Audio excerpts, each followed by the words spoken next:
大家好，我係 Benny。今日想同大家講一個重點，低利率未必等於最低成本。好多投資者想再買多間屋時，第一件事念起就係揾最低息。但係你有冇計埋稅務同利息加埋嘅總成本？講個真實個案先。客人自住屋有私貸60萬，利率大約8.5%。佢想做 refinance 轉去銀行，仲想多套現25萬做下一套投資物業首期。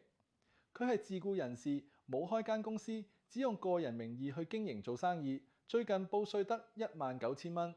咦？呢個報稅條數呢，五大行基本上難度好高啊！聽到呢度好多人會放棄，但係佢生意做咗10幾年，半年生意戶口入咗就有30萬。咁我就建議咧，佢用 B-Lender 嘅政策，以銀行月結單核實收入，幫佢重新計算合資格收入，最終成功批出85萬按揭。利率就由8.5%降低到5.1%，仲套現25萬。所以稅單唔係唯一收入證明。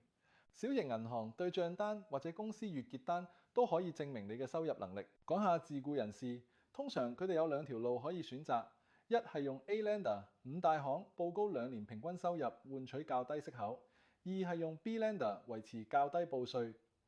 用月結單核算，息口稍高，關鍵唔係邊個息最靚，而係邊條路嘅總成本最低。以呢個客人做參考，要喺五大行批到85萬，估計用2年平均自僱收入去計，就大約17萬。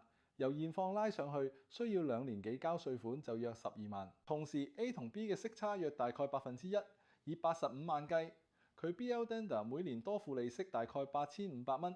12萬除8500蚊就等於14.1年，即係話你要喺 A-Lender 挨近14年嘅息差先賺回多交啲稅。但現實係好多物業3至5年就會 refinance 再審批，到時你又要重新計收入，又要處理稅務，所以低利率未必等於低成本。為咗低息而多交大筆稅，未必係最划算。